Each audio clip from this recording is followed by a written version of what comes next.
Budget ನಿಮ್ಮ reaction ಹೇಗಿತ್ತು ಅಂದರೆ, ಅವರೊಂದು ಹೇಳಿಕೆ ಕೊಟ್ಟಿದ್ದಾರೆ. ಹಂದಿ ತಿಂದ ನಂತರ ಬೆಕ್ಕು ಹಜ್ ಯಾತ್ರೆಗೆ ಹೋಯಿತು ಅಂತ ಹೇಳಿದ್ದೀವಿ. ದಯವಿಟ್ಟು ಈ ದೇಶದ ಜನರಿಗೆ ಇದನ್ನು ಬಿಡಿಸಿ ಹೇಳ್ಬೇಕು ತಾವು. ಹಜ್ ಯಾತ್ರೆ ಯಾರ್ದು? ಹಜ್ ಯಾತ್ರೆಗೆ ಯಾರು ಹೋಗ್ತಾರೆ? ಹಜ್ ಯಾತ್ರೆಗೆ ಹೋದವರು ಅಲ್ಲಿಗೆ ಹಂದಿ ತಿಂದ್ರ? ಬೆಕ್ಕು ಯಾರು ಇಲ್ಲಿ?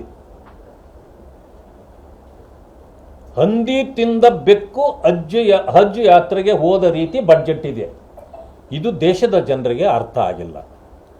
ದಯವಿಟ್ಟು ತಾವು ವಿವರಣೆ ಕೊಡಬೇಕು. ಇಲ್ಲಿ ಹಜ್ ಯಾತ್ರೆ ಮಾಡೋರು ಯಾರು? ಹಂದಿ ಯಾರು? ತಿಂದವ್ರು ಯಾರು? ದಯವಿಟ್ಟು ಹೇಳಬೇಕು. ಇಲ್ಲ ಅಂತಂದರೆ ನೀವೇನಾದರೂ ಮುಸಲ್ಮಾನ್ ಬಂಧುಗಳನ್ನು ಗೇಲಿ ಮಾಡಿದ್ದೀರಾ ಇಲ್ಲಿ? ಯಾಕಂದರೆ ಹಜ್ ಯಾತ್ರೆಗೆ ಹೋಗ್ತಕ್ಕಂಥವರು ಮುಸಲ್ಮಾನ್ ಬಂಧುಗಳು. ಅವರನ್ನು ನಿಂದಿಸಿದ್ದೀರಾ, ಗೇಲಿ ಮಾಡಿದ್ದೀರಾ? ಅಥವಾ ಬೆಕ್ಕು ಅಂದರೆ ಯಾರು? ಯಾರು ಯಾಕೆ ಹಜ್ಜಿಗೆ ಹೋದ್ರು? ಇದಕ್ಕೆ AICC ಅಧ್ಯಕ್ಷರು ವಿವರಣೆಯನ್ನು ನೀಡಬೇಕು ಅಂತೇಳಿ ಅವರಲ್ಲಿ ನಾನು ಆಗ್ರಹ ಪಡಿಸ್ತೇನೆ. ಇನ್ನೂ ಒಂದು ತಾವು ಹೇಳಿದ್ರಿ, ಗಂಗೆಯಲ್ಲಿ ಮುಳುಗಿ ಸ್ನಾನ ಮಾಡಿದರೆ ಬಡತನ ನಿರ್ಮೂಲನೆ ಆಗೋದಿಲ್ಲ ಅಂತ ಹೇಳಿದ್ರಿ. ನಾನೊಂದು ಮಾತನ್ನು ತಮ್ಮನ್ನು ಕೇಳಲಿಕ್ಕೆ ಬಯಸ್ತೇನೆ. ಯಾರಾದರೂ ಎಲ್ಲಾದರೂ ಬ್ಯಾನರ್ ಹಾಕಿದ್ರ ಅಥವಾ ಕರೆ ಕೊಟ್ಟಿದ್ರ, ನೀವು ಗಂಗೆಯಲ್ಲಿ ಬಂದು ಮುಳುಗ್ರಿ, ನಿಮ್ಮ ಬಡತನ ನಿರ್ಮೂಲನೆ ಆಗುತ್ತೆ, ಅಥವಾ ನಿಮ್ಮ ಪಾಪ ತೊಳೆದು ಹೋಗುತ್ತೆ ಅಂತ ಯಾರಾದರೂ ಕರೆದಿದ್ದಾರ? ಇದು ಒಂದು ಹಿಂದೂ ಧರ್ಮದ ಅಸ್ಮಿತೆ. ಇದು ಹಿಂದುತ್ವವನ್ನು ನೀವು ಯಾಕೆ ಈ ರೀತಿ ನೀವು ನಿಂದಿಸ್ತೀರಿ ಅಂತಕ್ಕಂಥ ಮಾತನ್ನು ನಾನು ಕೇಳಲಿಕ್ಕೆ ಬಯಸ್ತೇನೆ.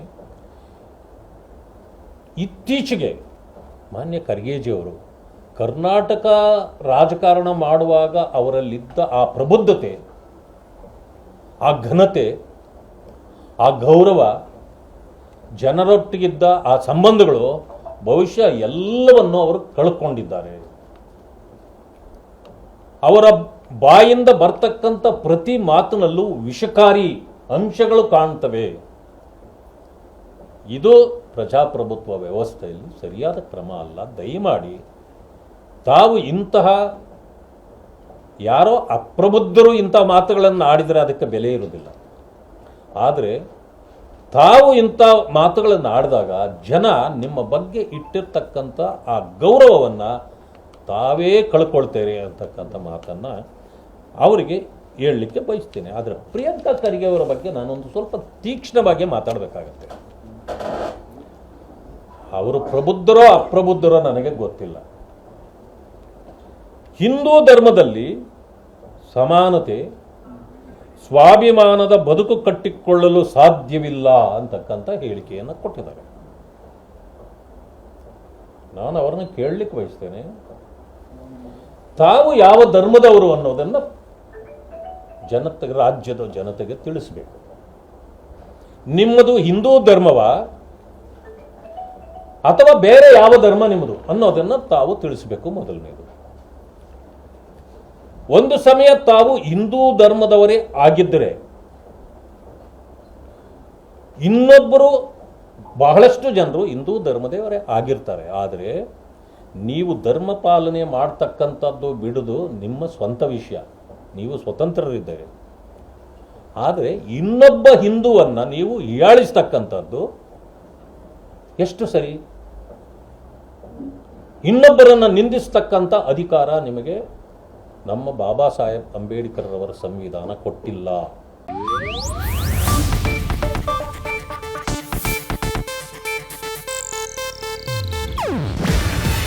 ಇದು ಏಷ್ಯಾನೆಟ್ ನ್ಯೂಸ್ ನೆಟ್ವರ್ಕ್ ಪ್ರಸ್ತುತಿ. ನೀವು ನೋಡ್ತಿದ್ದೀರಾ ಏಷ್ಯಾನೆಟ್ ಸುವರ್ಣ ನ್ಯೂಸ್.